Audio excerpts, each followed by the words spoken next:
Today's sponsor is Loot Crate. For less than $20 a month, Loot Crate gives the geek in you a special treat every month. Loot Crate's a subscription box service with $40 worth of geek, gamer, and pop culture gear, collectibles, apparel, comics, and more delivered to your mailbox every month. This month's theme is time, and quite appropriately, we're celebrating the 30th anniversary of Back to the Future.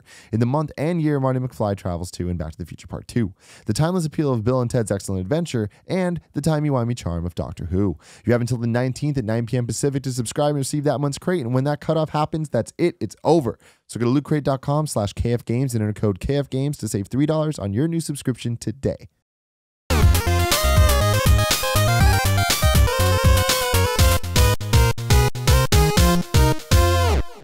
Now, guys, the final topic of the day, as always. It's the final topic. Brought to you by kindafunny.com/forums.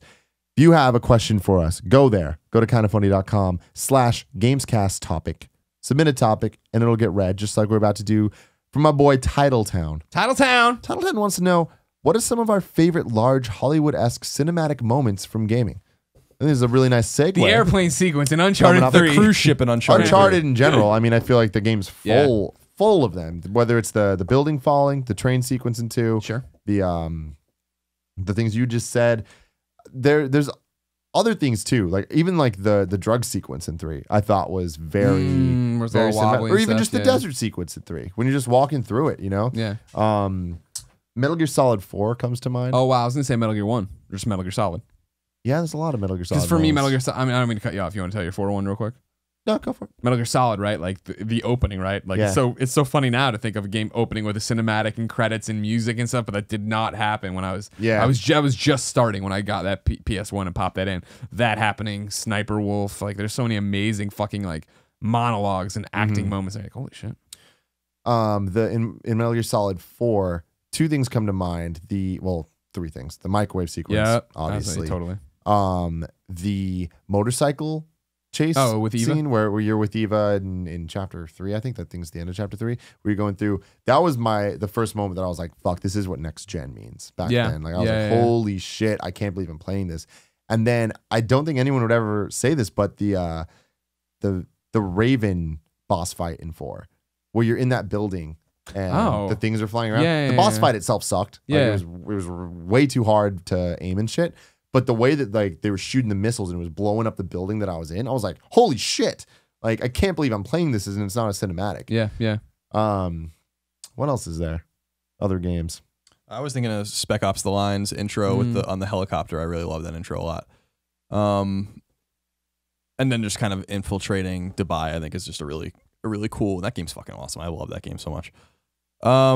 Yeah, I mean, Uncharted obviously instantly comes to mind. I mean, there's a lot of stuff in that game. I think there are like just little sporadic moments, even in like Far Cry or like stuff like that, where, you know, you get a little taste of the cinematography, for instance, we were talking about in Drake's Deception, or, you know, interesting camera angles or interesting action scenes. But those are not the moments that are most memorable to me in games. In fact, I think the memorable moments to me typically are the more thoughtful and poignant moments. I love the ending of Fallout 3, for instance. I think that ending's fucking cool as hell until, you know, when you have to kill yourself, basically. But yeah, I mean, I think about the moment more like Journey or the Unfinished Swan or something like are more memorable moments than like the things that explode, because everything explodes and there's big set pieces in every game and stuff like that. It's actually the exception to the rule to find something that's not like that, that's memorable, I think. Another one comes to mind for me is in Modern Warfare 1, when like it's one of the first missions and like a helicopter crashes and then the blades are like spinning at you and it stops right before it hits you.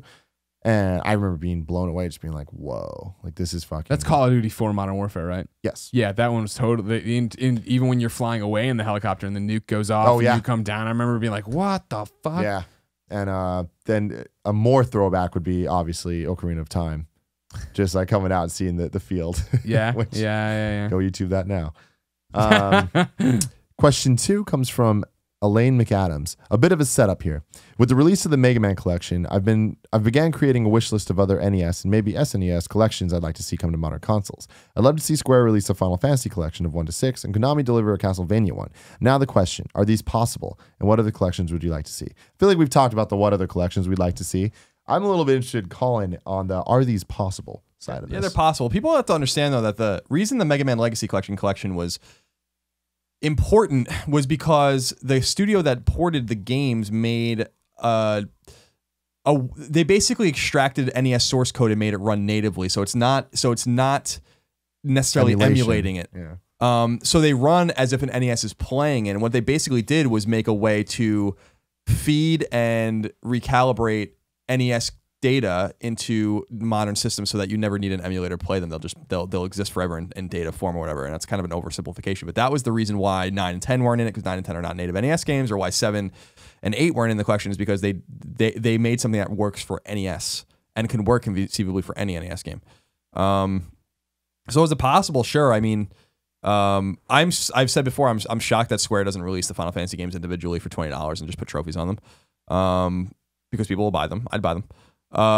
But yeah, it's possible. I just think that studios are looking. It's a cost benefit analysis of like, if Konami went and did a Castlevania collection like this person recommends or wants, like, is that going to make the money? Is that worth it? That these games have to go through certain QA again. You have to pay a port studio to get them over, because you're not going to use your own internal sources to do that. So you have to get a studio like Bluepoint to do that, and it costs money. So you have to kind of figure out what's worth it and what's not. And with things like Virtual Console and stuff like that, you can release these games individually and emulate them, and it's just cheaper and easier. And all you have to basically pay for is your ESRB rating. So I don't know. It's possible. Sure, it's possible. And I don't think we've seen the last of them. Yeah, definitely not. The thing with the Mega Man Legacy Collection that's exciting is what will Capcom do with their relationship with Digital Extremes, which I think is the studio. I could be wrong. To get those other Capcom games onto PS4 and Xbox One, especially the Disney ones, which are, people love. Mm-hmm. Codename Viper, I'd like to see over as well. Blue Flash XBL asks, what was the last game release to feel like an event? What game felt like the biggest event, and do game releases still feel like events? I don't think they feel like them anymore because too many games come out nowadays. You're crazy. There are not as many events, I don't think, but I mean, GTA 5 was an event. Yep. You know what I mean? Like, that was an event. That was a thing that happened. Mm-hmm. And I think it's really dependent on like how dialed into something you are. You know what I mean? Like, there were more events, maybe thinking back on it, that I was into, but were they into it for everybody? Like, midnight releases seem more common than ever. Like, that's like the start of an event. Halo is an event. Will Halo 5 be an event? That's an interesting question. Mm-hmm. I mean, I think it is, and I think that what event means is just kind of, it's met in the middle a little bit, where there are many more. They're just not as huge of a deal. But even then, that's a lie, because they're bigger than I think they've ever been. It's just huge of a deal in the gaming space. GTA is something that kind of like took over everything, whether mainstream or hardcore gamers. Mm-hmm. But you see things, I feel like even Destiny, that was an event. That launch was an event. Yeah. You couldn't go outside without seeing a bus with Destiny shit all over it. Like, that to me is what the definition of an event is. Thinking back a long time ago, like, what event games were there? I feel like GTA always was one of them. But even then it had a different definition. Like, Final Fantasy X to me was an event. But then there was other things like Need for Speed, I think, was an event game, and that's an annual thing. But annually, it was an event. See, that's how I feel about the wrestling games back in the day. Your THQ, AKI ones on N64, like, WCW, NWO Revenge, right, was the one that made it really popular, and then it was WrestleMania 2000, and then it was No Mercy, and both of those were huge deals. Mm-hmm. Same thing with like SmackDown Just Bring It, the first wrestling game on PS2. Like, look how real The Rock looks. Yeah. Like, that was shit that like stopped the world for me and my friends, right? Yeah. I mean, well, Gran Turismo was always, I think, an event game where even if you don't care about those games, which, a lot of us don't, we're still interested in looking at it, seeing how pretty it is and all that stuff, especially back in the PS2 days. It was Gears 2, right, that had the Mad World ad, wasn't it? It was Gears 1. Was it Gears 1? Yeah. I remember then Gears 2 was the one, like, that was the one that got, I remember watching that trailer or that video in a theater, which was crazy for the time. Oh, yeah. And then Gears Halo 2 was like, everybody, believed. I think you're thinking of Gears 1. But was it an event on its own? I remember, I'm saying that, I'm sorry. So what I'm saying is, I remember seeing the trailer in the theaters, which was like, this game looks cool. And then by the time Gears 2 came out, I see. everyone was like, I've played Gears 1. Gears 2 is fucking amazing. I think even nowadays, Call of Duty is still an event. Yeah, but that one's waned. And like, that's the thing, because that used to be the event. You know what I mean? That was like the giant it's interesting, though, because like I guess we just need to define what event means. Yeah, I know. Because like, if I'm talking about any of my friends that aren't gamers, like, they are stoked. They know the date that Call of Duty is coming out, and they're ready for it, and they're going to go buy it and stuff. And these are people who don't play games that often. Yeah. So I don't know. What is the definition of event? I think you guys are playing a little fast and loose with it, to be honest with you. I don't think there's ever been a wrestling game or a Need for Speed game that's been an event in terms of like, when I think of that, I think of it as like midnight launch, line around the block. People are really fucking stoked. They're queuing up their digital downloads and all those kinds of things. I think there's only been 2 games this year that have been like that, which is Witcher 3 and Metal Gear. I think are the ones that could be closest to what I would consider to be an event release. You know, you're calling your store to see if you can get there early. You're worrying if you can get your game on PSN, 9 o'clock if you live in the Pacific Zone and you have to wait 3 more hours or whatever. Console launches are always events. Yeah. I don't think we have events like that anymore because I actually think that the volume of midnight releases and making something out of nothing is kind of happening too often. So Halo 5 and the new Call of Duty are going to be big releases, but they would have been more special, I think, years ago when it was more rare to go into a store at midnight or to have your digital download ready to go and it's already preloaded and all that kind of stuff. I think it's removed the je ne sais quoi about having a game like moment one. I think you've seen that go down with Madden as well. I think Madden back in the day, they made Madden Day was something the fans made, right? And then EA got on board with it. But then, when it was, you can preload everything and you don't have to leave the house. And it wasn't as big a deal anymore. Yeah. Like this year's Madden came and went. And I was like, oh, it's that. I would say that Vice City. I don't think GTA 3 was an event. I think Vice City was definitely an event. I think that because no one knew GTA 3 was going to be good. Yeah. Vice City was an event. San Andreas were events. I do remember those. Yeah, for sure. Very well. 4 and 5. I think as far as like this monumental release, 5, is probably the last one. That was 2 years ago. Almost to the day. I mean, it was just a couple weeks ago. Grail Arbor says, "Hi friends, long time, first time. I've been having a discussion with some friends about my thoughts of Metal Gear Solid, and this topic was brought up. I'm curious what you guys think. How long does it take to really determine when you enjoy a game or not? Does it depend on the total length of the game, the genre, etc.? For me, it takes 3 to 7 hours, depending on the genre. Thanks."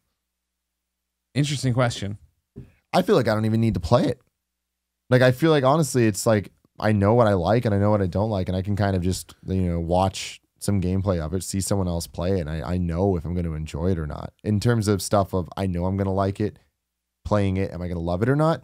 I don't think it takes that long. I think it takes maybe an hour, not even. Yeah, I think when you're playing it, pretty quick if I'm enjoying it, if I'm having fun with it. Yeah. Like I thought when he started the question, I thought it was going to be to know where it ranks in your enjoyment. Like, you know what I mean? Like, I'm always like, Peace Walker's my favorite game of all time. It took me a long time to say that. I used to say Metal Gear Solid's my favorite game, but I really enjoy Peace Walker. I'm waiting to see how I feel on that in a while. Yeah. Same thing with now people ask me all the time, what's your favorite Metal Gear now that 5's out? I'm like, that's a question for quite some time from now. You know what I mean? I'm not ready to. It smells weird. It does smell weird. Christine, you light a candle? Did you light a candle? All right, just make sure the house is on fire.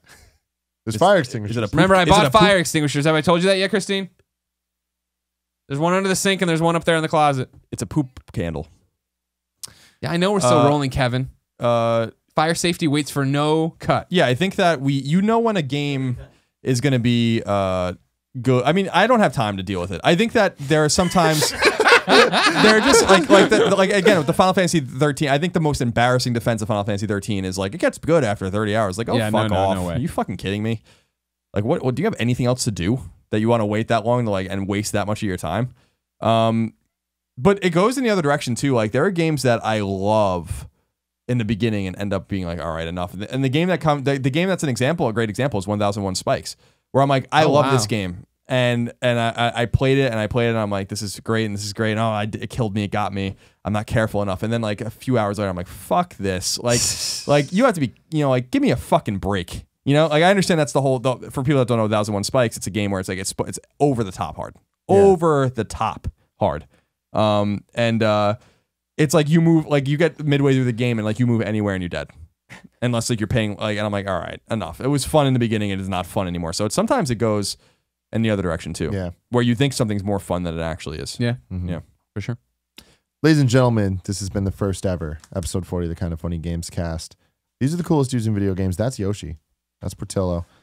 I'm Tim Gettys. And I'll see you next week. It'll be a good time. But until then, please go to iTunes, subscribe to this beautiful show, rate it whatever you think it's worth. And tweet at me. Tweet at these guys. Let us know some shit. Talk shit about Kevin. Don't tweet. I'd appreciate that. Talk shit about Kevin. Bye. Bye. Thanks. Fuck you, Kevin.